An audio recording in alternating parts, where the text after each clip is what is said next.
The first time men noticed the way he rode, they laughed before they understood. A pair of trappers fresh down from the upper forks of the Green River swore they had seen a madman fighting his horse at a dead gallop, loins twisted, shoulders canted, weight thrown backward like a drunk clinging to the tail of a storm. They told it at the fire that night with wide hands and mocking voices, saying no man could stay seated so that the beast would surely break him or cast him into the sage like a sack of spoiled grain. Yet when he came into view 3 days later, riding slow and steady across the low sweep of antelope grass west of the Big Sandy, the laughter thinned into silence. He rode not as a fool, but as a man who had long since bent the rules of horse and leather to his own strange understanding. The saddle beneath him was unmistakably altered cantle high where the pommel should have been, stirrup leathers cut and refastened at unnatural angles, the tree worn smooth by years, of use where no proper saddle ought to shine so bare. He sat as though his spine leaned into the wind that was not there, reins loose, eyes forward, boots steady in their loop of rawhide. Among the men who watched from the line of cottonwoods, someone muttered, "That's him, the backwards rider." He had another name, though few cared to remember it. In old trade ledgers he had been marked once as Thomas Kearney, and twice again as Cairns, and once not at all, only a slanted scrawl beside a tally of powder and ball. He had trapped the Snake Country when the beaver still thickened the water and skinned his first buffalo on the Platte when the plains were still dark with moving herds. No man could rightly say where he had been born, only that he had drifted west as so many did, following the hunger of distance and the thin promise of fur and clean air. But what set Thomas apart, what turned him from mere mountain man into whispered legend, was not the saddle alone. Strapped under the worn flap of his coat was a thing folded close to the body, wrapped in oilskin and tied with deer sinew. A sheet of yellowed vellum, brittle and darkened at the edges, carrying stains of smoke and age that gave off an odor faint as old pine resin. Lines inked in faded sepia traced mountains that bore no names any man alive could recall, and beside them symbols, crosses, crescents, crude sketches of towers and rivers marked in a hand that belonged not to English nor Frenchmen, but to priests of a long-vanished Spanish dominion. They said the map spoke of silver, of lost mines cut into the ribs of lonely southern ranges, worked once by Jesuits and abandoned when empire receded like a wounded animal into the dust. They said the markings pointed toward a trail the Spanish had called El Camino Viejo, the Old Way, where wagon wheels never rolled, and even Comanche riders grew quiet. At first, men had dismissed it. They dismissed most things that did not fit a known ledger or a measured mile. The Green River camps were thick that season, crowded with faces both familiar and strange, with bridger men and sublet men, with lone wanderers carrying scars like handwriting across their skin.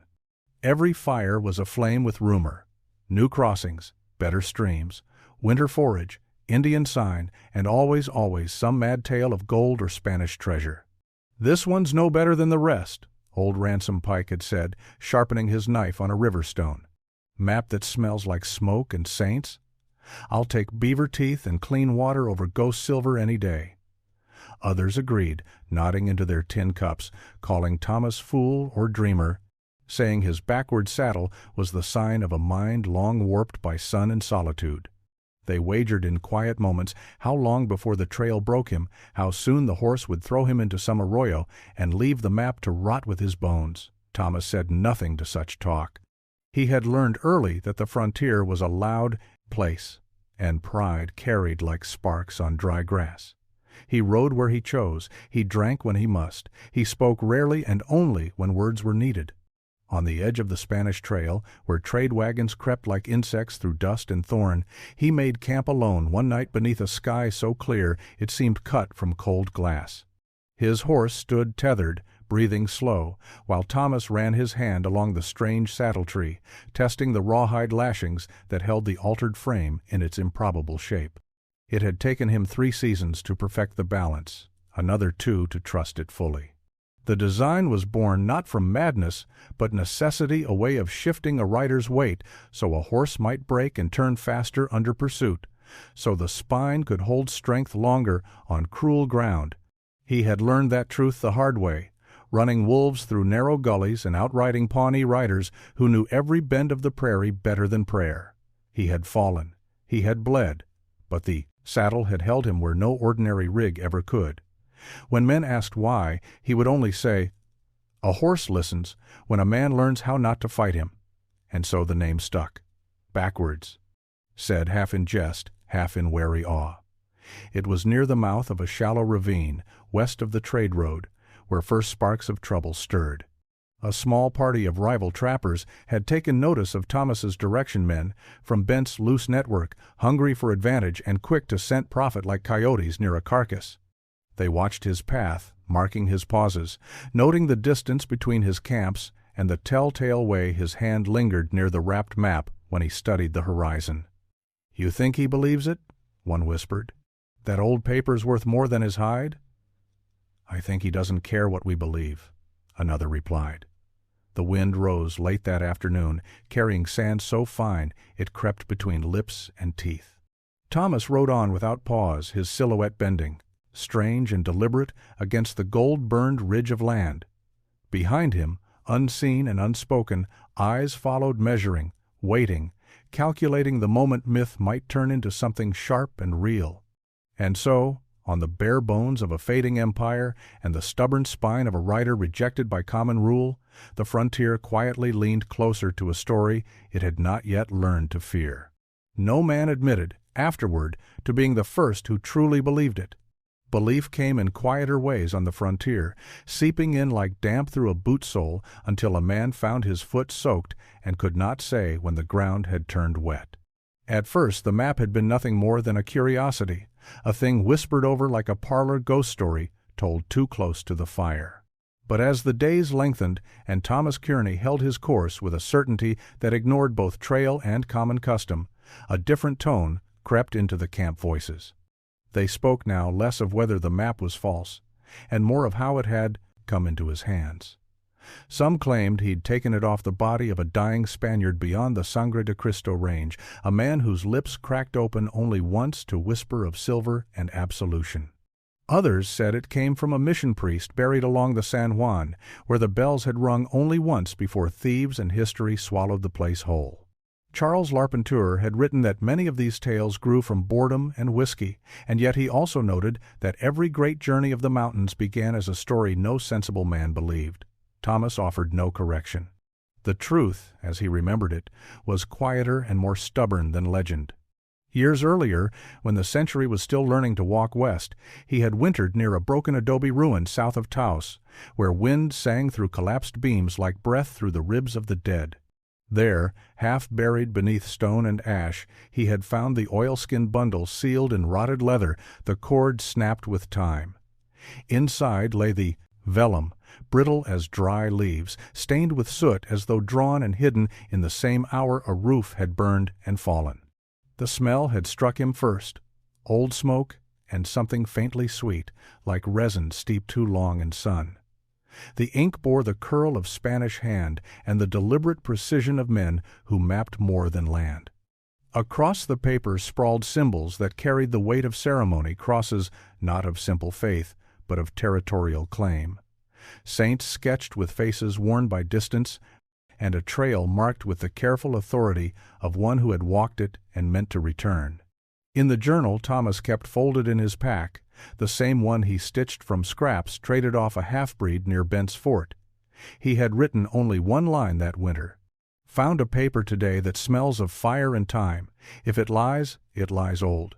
If it speaks true, it will not forgive haste." That page, like so many frontier writings, never saw a printing press. Now, years later, the map rode again, beneath his coat, tied close to the ribs where even chill winds could not curl it further into ruin. When Thomas made camp, he did not always unroll it, only sometimes, when the lay of the land echoed faintly the ghosted lines beneath its creases. He would crouch low, tracing rivers that had shifted or vanished, measuring the slope of a ridge against a faded depiction of crosses and towers, listening to the hum of ground as some men listen to the tide. One night he sat with it spread upon a flattened rock, the moon whitening its scars and folds. His finger rested on a narrow ravine sketched between two nameless ridgelines, beside a small symbol that might once have been a bell. A Jesuit mark, he guessed. A place of silence, or penance, or perhaps only commerce.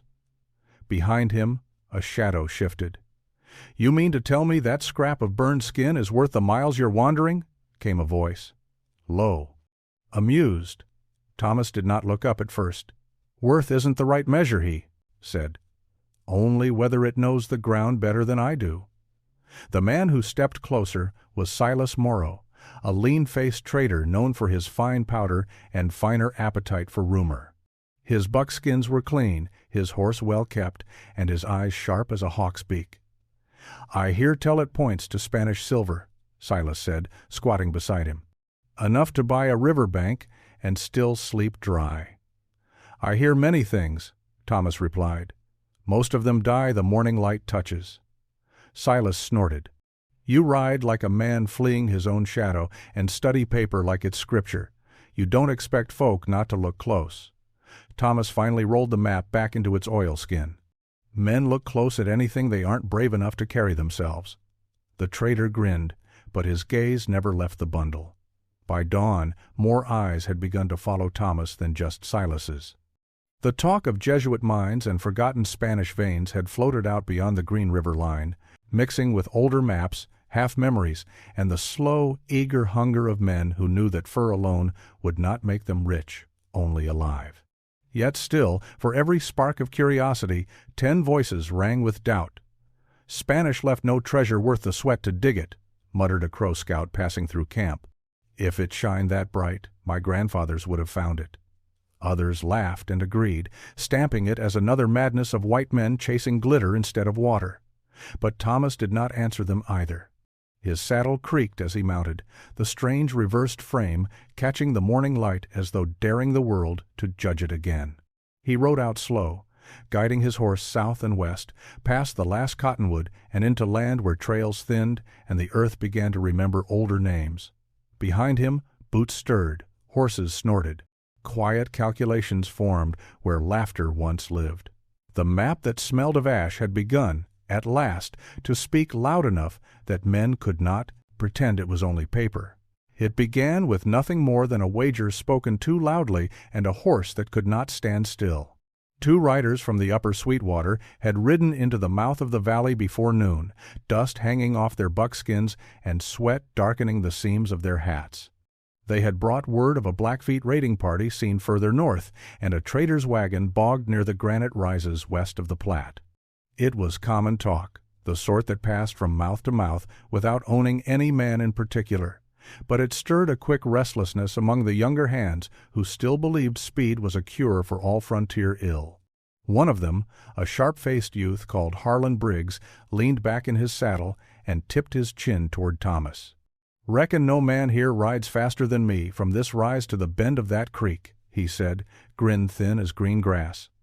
"Not unless you favor tricks and crooked leather." A few chuckles stirred. Someone cast a glance at Thomas's saddle and then away again. Half curious, half ashamed to stare too long. Thomas made no reply at first. He tightened a rawhide loop and smoothed the neck of his horse, a rangy dun that had carried him across 3 territories and never once laid an ear back in complaint. Briggs spat into the dust. "I'm saying plain, if that backwards rig of yours truly holds the magic folks whisper about, let's see it run." There was silence then, not the silence of peace, but of breaths held and bets measured. Out here, such challenges were not about pride alone. A man's riding counted as his worth, and how he sat a horse often spoke louder than any prayer he claimed to know. Thomas finally turned his head, eyes calm and gray as weathered flint. "A horse don't care for show," he said. "Only for whether a man knows how to move with him." "Then let him prove it," Briggs replied. They marked the course with a crooked branch and the bend of a shallow stream choked with sedge. The ground between ran uneven broken sage patches, shallow gullies, and a rib of stone that rose like a buried spine across the midpoint. No path had ever tried to smooth it, and no sensible rider would choose such a line for pleasure. Thomas only nodded once. When the moment came, the air itself seemed to tighten. The horses surged at the first cry, hooves thundering, dirt tearing away beneath iron and muscle.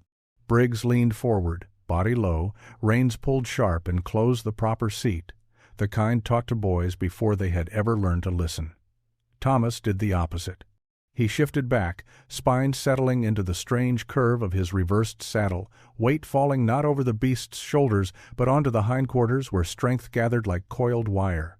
The horse responded not with resistance, but with a smooth gathering of stride, hind legs driving deeper, faster, each bound sharper and more deliberate than the last.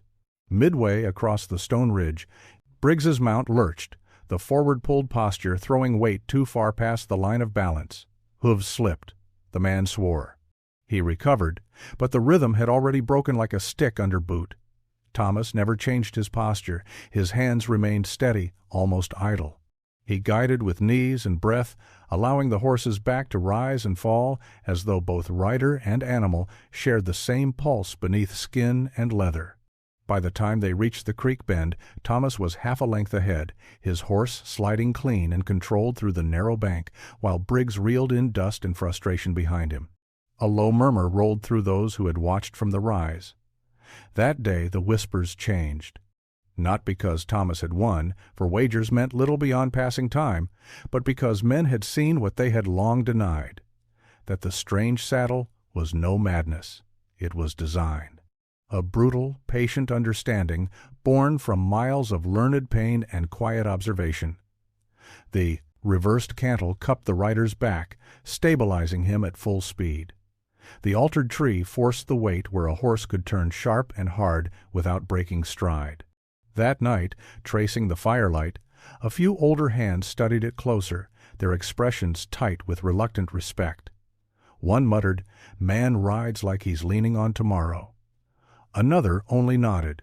Yet respect on the frontier was a currency that soured as fast as warm meat. If the saddle was clever, then so too was the map that lay hidden beneath Thomas's coat. And clever things drew men not merely with admiration, but with need. Silas Morrow watched more closely now. The next ride was not for sport.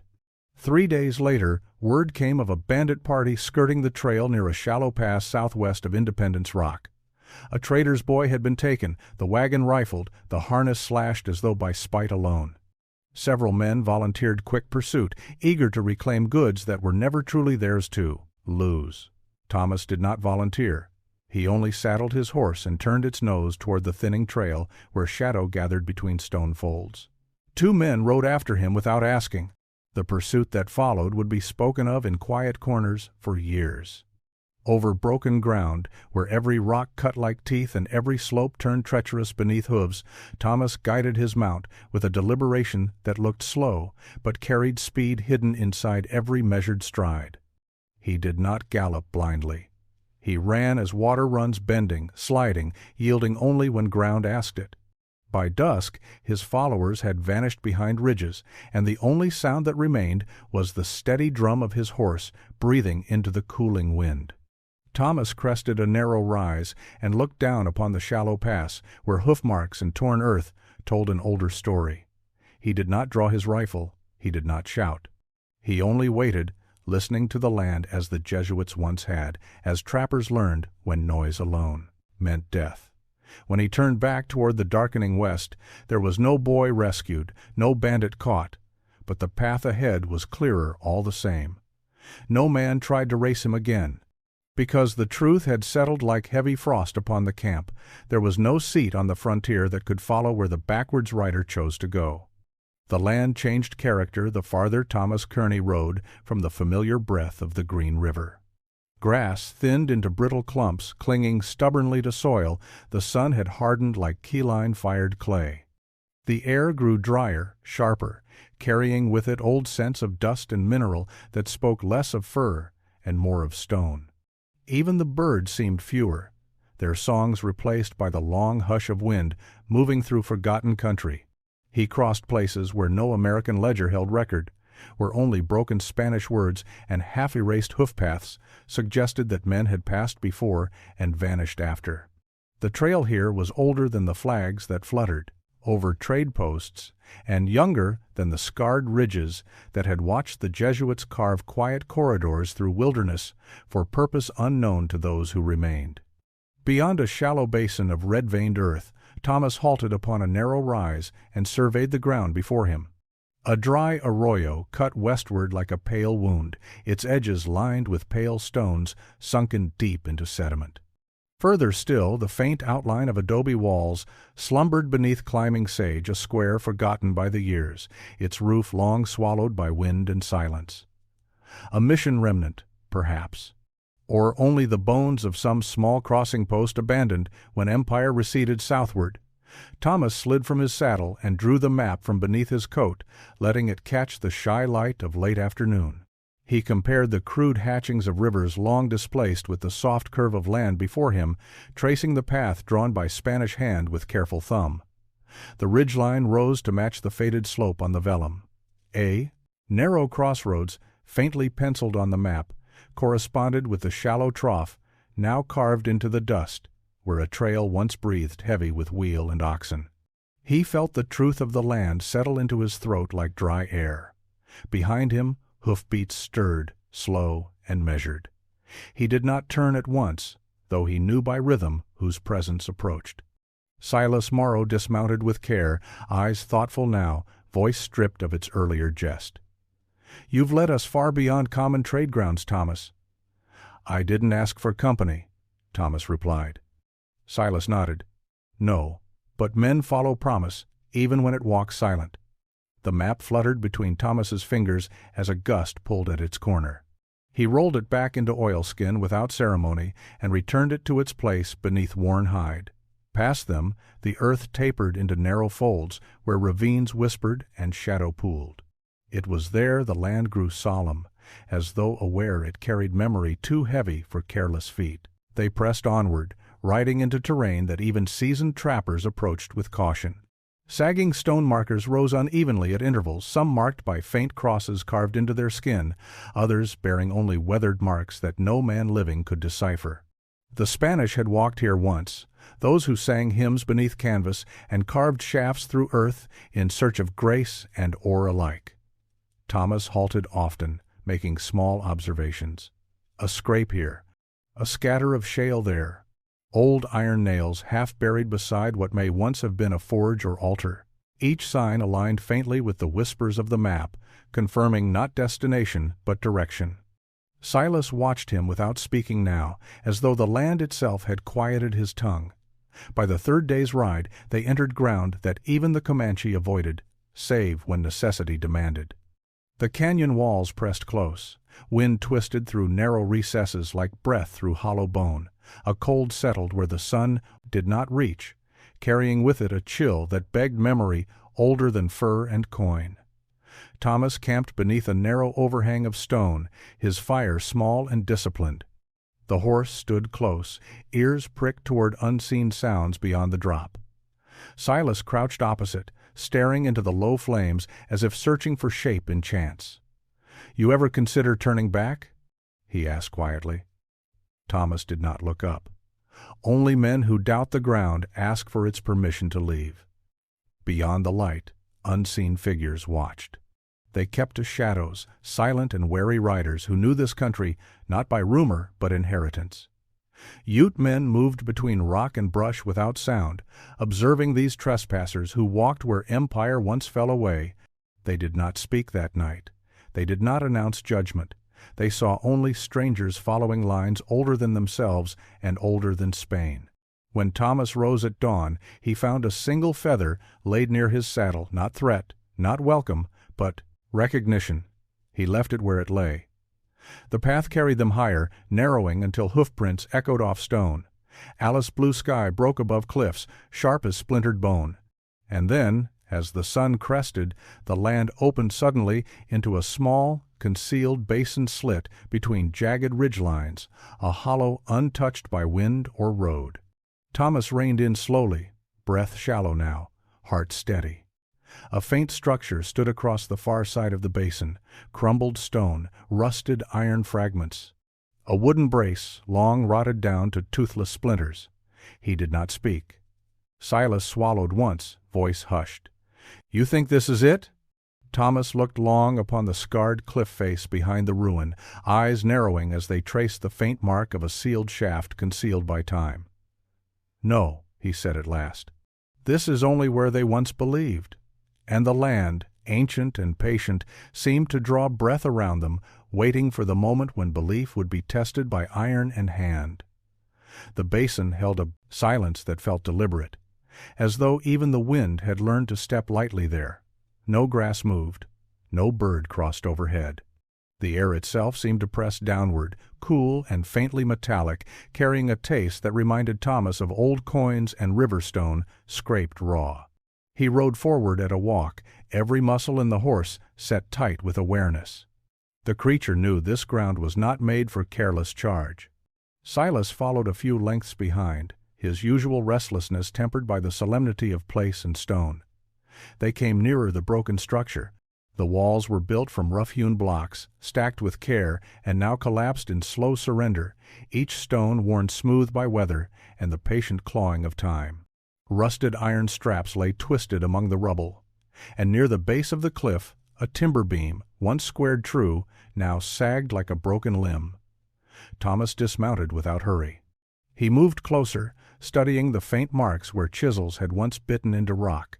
He knelt, brushing soil aside with careful fingers, uncovering fragments of ore that glimmered faintly, even beneath dust. The color caught sun wrong, too bright for common stone, too honest to ignore. Silas let out a slow breath. "Mercy," he murmured. There really was metal here. There was more, Thomas said. He touched the cliff where different stone had once been fitted into place. A subtle line betrayed it, a seam sealed to hide what lay behind, now cracked with age and frost. And there may yet be more still. They worked cautiously, using the edges of knives and a short iron pry. Silas kept strapped beneath his blanket roll. Stone shifted with dry, reluctant sound, flakes crumbling free as though the cliff itself offered up memory in fragments. Behind the loosened section yawned darkness, a narrow mouth carved deliberately, not by chance or flood, but by men who had prayed before they broke earth. Within, the air smelled heavy and stale, cool as damp cellar, shadow. And threaded through it lingered the sour-sweet tang of old burned tallow and iron sweat. Thomas struck flint and coaxed a small flame into life. The light trembled across walls, still bearing faint tool marks, grooves where Spanish hands had once cut deep, careful channels in search of God's quiet currency beneath the skin of the world. On one water-stained stone, barely visible beneath time's rot, a faded carving endured, a cross circled by worn script, and beneath it the name of a saint no man present could fully read. Only that it had been placed there with care, as much reverence as warning. They did not venture far inside. The timbers groaned faintly when the flame's breath stirred damp air. A collapse could come without mercy, and both men understood the frontier offered treasure, but no favor. Thomas stepped back into light, eyes narrower now, thoughts heavy beneath their careful calm. "You knew," Silas said quietly. "You always knew this weren't just paper and old ink." Thomas folded his hands loosely. "I knew the land kept witness long after men lie to themselves. By late afternoon, footprints scarred the basin's once untouched floor. Not only theirs, more men had followed. 3 riders emerged across the rise, buckskins dusty, eyes sharp with the restless anticipation of fortune newly sighted. Behind them followed 2 more, lean as winter wolves, faces etched with hunger not for survival but for sudden wealth. They stopped a cautious distance away, each man weighing the silence as much as the stone. "You've made yourself a fine discovery," one of them called. "Shame to keep it to yourself." Silas shifted beside Thomas, his hand brushing close to his rifle as though it had never quite left its post. "This land keeps its own account," Thomas replied evenly. "No ledger calls it shared yet." A few humorless laughs passed between them. "Silver don't bow to signatures," another said, "and rumor carries fast." Within hours more figures appeared along the ridgeline, shadows unfolding into shape. Trappers, claim-seekers. Men who had counted the worth of a mountain before ever tasting its water. Campfires soon dotted the edge of the hollow, glow spreading like occupation given breath. The air filled with low voices and cautious glances. Every man pretended ease, but tension pulled tight as sinew across the land. They spoke of how deep the shaft might run, how rich the vein, what share each might carve for himself before government lines or soldiers learned the truth and came pressing iron order upon wild ground. Thomas remained still, listening without joining. He had not come seeking crowd nor applause. He had come because the map had led him and because his feet and saddle had learned to trust the ground where common men refused to look. That night he sat alone at the far edge of the basin, back against cool stone, staring at the faint heavenly fire above. He unfolded map again and traced its final cryptic markers lines that pointed not just toward silver, but further south, deeper into places still unspoken. Behind him, wind stirred a low whisper among the canyon's teeth. It sounded almost like a prayer, murmured by walls that remembered language no living man spoke. The mine had been found. Yet Thomas knew, with quiet certainty, that silver was never the thing men truly paid for. And the saints carved into forgotten stone had never meant mercy for those who woke sleeping ground too soon. By the third morning, the basin no longer belonged to silence. It rang instead with the dull music of iron striking stone, the cough of loosened dust, and the low murmur of men speaking in tones too hushed for peace and too sharp for comfort.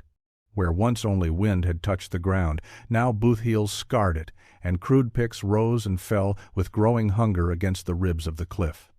Thomas watched it all from the perch of a stone outcrop, neither encouraging nor resisting what had become inevitable.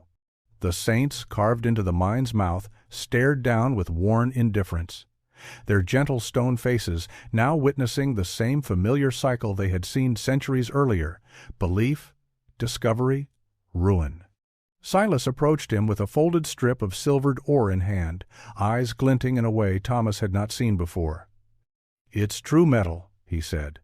"Clean vein, too, soft, pale like cold moonlight." Thomas studied it only briefly before letting it fall from his grasp back into Silas's palm. "Truth don't care for shine," he replied, "only for what men will become to own it." Below them, the first crude supports had already been wedged into the mine mouth by impatient hands. The more reckless among the men pushed inside with torches tied low, their silhouettes twisting along the walls like spirits seeking their own bones. One Mexican laborer, who claimed to know the old methods by blood and memory, murmured warning through cracked lips. "These hills remember. They bury those without patience." His words passed unheeded, iron bit deeper. The sound rang out against canyon stone like a church bell rung too hard. By afternoon, the mine began to give evidence beyond doubt. Fragments of silver ore spilled from the mouth in broken clumps. Dust glittered where it fell. Men knelt in it with near reverence, fingers blackened and eyes wide, some laughing, some whispering names of wives and towns that suddenly felt closer than ever before. Word traveled fast, as it always did. Riders slipped away toward distant posts and trade camps. Within days, more tents ringed the basin, their canvas flapping like restless wings. Claim stakes rose crooked into air that had once known only prayer and hawk cry. Thomas's name began to pass from mouth to mouth, not as mockery, but as reluctant acknowledgment. "That backwards rider found it," they said. "Strangest saddle this side of the Platte, and yet look where it carried him." He heard none of it with satisfaction. The land beneath him had not changed character. It had simply revealed something men mistook for blessing. Late on the fourth night, the earth answered the strikes of iron with a groan long and deep. It came from beneath the mine mouth, a low tremor that shivered the rock like breath from a wounded beast. Loose stone rattled down. A shout rose. A beam split. Panic rippled briefly, sharp and wild. When dust cleared, one man had vanished where torchlight had once flickered. No body emerged. No echo returned his name. The saints remained unmoved. Campfires burned brighter that night, but conversation dimmed. Even those drunk on sudden fortune felt the edge of something colder pressing in around the idea of wealth. Thomas stood apart from the growing settlement, his horse grazing quietly beside him. He watched as the basin transformed from discovery into dominion, from reverence into transaction. Lines were drawn, crude agreements, struck, and the shape of lawless authority carved itself into newly claimed soil. Silas approached once more, voice quieter, uncertain for the first time. "You could take more than any of us," he said. "You led us here. You earned that right." Thomas shook his head slowly. "Land ain't led," he said. "It reveals itself when a man stops demanding." "And the map?" Silas pressed. "A thing like that deserves its holder's rise." Thomas glanced toward the dark mouth of the mine where men still worked, their laughter thin beneath the press of night. "The map don't want silver," he replied. "It wants a man to listen past it." That answer made no sense to Silas, and Thomas did not care that it failed to. By the week's end, soldiers were rumored to be heading north from Santa Fe, commissioned to survey, regulate, and civilize what white men had already turned rough and volatile. Traders calculated freight costs. Opportunists tangled over false ownership and imagined shares. The land buckled quietly beneath the weight of sudden design. Yet, while men shouted over silver, Thomas had already begun folding his map deeper still, marking not the vein now laid bare but the faint, ignored line that slipped onward beyond the basin's edge. Where others saw an end, he saw only another beginning. The saddle creaked softly as he mounted, its backwards cantle familiar beneath his spine like the curve of a trusted hand.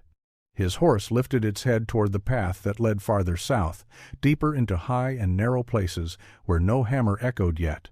Silas watched from beside the newest claim marker, voice carrying with reluctant confusion, "Where you riding now?" Thomas looked once more upon the basin, the mine, the restless men swarming over old Spanish bone and sanctified stone. "Where myth still breathes," he said. And with that, he turned away from the gleam of fresh silver and guided his horse toward quieter ground, leaving iron and fevered voices echoing in the hollow he did not intend to claim. The farther Thomas rode from the basin, the quieter the world became, as though distance itself carried mercy. The clang of iron and the fevered murmur of men faded behind him, swallowed by hills that had never learned to echo greed. In their place rose the softer sounds of hoof on dry earth, of wind moving through scattered juniper, of a hawk's cry cutting clean through thin blue air. He did not turn his head to look back. There are moments, a man learns, when to face what lies behind is to give it permission to remain within him. Thomas had watched enough frontiers rot beneath their own appetite to know when to refuse such weight. His belonged to no mine, no sudden brilliance dug from sanctified stone. His belonged instead to the slow discipline of miles, to the unspoken contract between rider and earth. The horse bore him onward with steady resolve, the strange reversed saddle holding his weight where bone and muscle best remembered it. What men called backwards had proved a kind of quiet wisdom, grown from bruises and seasons and the patient understanding that the world did not always move forward in straight lines. He crossed ridges no map had bothered to honor, threaded narrow draws where old snow lingered in shadow long after summer stung the surrounding stone. At dusk he made camp near a shallow stream that whispered its narrow testimony into sand, and when he unrolled the Spanish vellum one last time beneath low firelight, he saw clearly what he had not fully sought before. The line he had followed did not end at the silver basin. It curved gently away, threading south toward a series of faint symbols, almost erased by age and soot markings, not for wealth, but for remembrance. A small saint sketched beside a narrow mark labeled only with a faded word he could barely decipher. Silencio, silence. Thomas folded the map slowly, hands careful as they might be when closing the lid over. Something that did not wish to be disturbed again. He knew then that the map's purpose had never been to enrich a man, but to test whether any still existed who might resist the hunger it awakened. At first light, he rode. Days passed into each other with the soft rhythm known only to men who live by horizon and weather. He saw no more riders. No voices rose to call his name. The land narrowed and widened, shifted between stubborn rock and rolling meadow, as if reminding him that the world never settled for long beneath any single shape. When at last he reached a high plateau overlooking valleys washed pale with distance, he dismounted and let his horse graze freely. The animal's sides rose and fell with slow pace, ears relaxed, as though it too sensed a journey closing not in defeat, but in understanding. Thomas sat with his back against warm stone and watched the sky stretch wide and indifferent above the world's old wounds. He thought of the men now crowded around the mine, mouth, their voices sharp with triumph and fear, tallying worth in measure of metal rather than mile. He thought of the saints carved into shadow, left to watch history repeat its familiar ruin. He thought of the laughter that had followed him across the ridgelines, and the wary silence that came after truth answered it. He thought of none of it with bitterness. In time, whispers would travel again, as they always did. The backwards rider would dissolve into half-remembered rumor, into stories told poorly by men who had never seen the quiet way he held his reins, or the firm kindness with which he treated the land. Some would swear he had died rich, others that he had vanished into the southern ranges with Apache or Ute companions who knew how men could disappear if they wished to belong to no ledger at all. The truth would go unrecorded, as most truths did. He rode again before dusk, climbing higher into country where even Silver had never dared to call out. The map remained folded. Beneath his coat,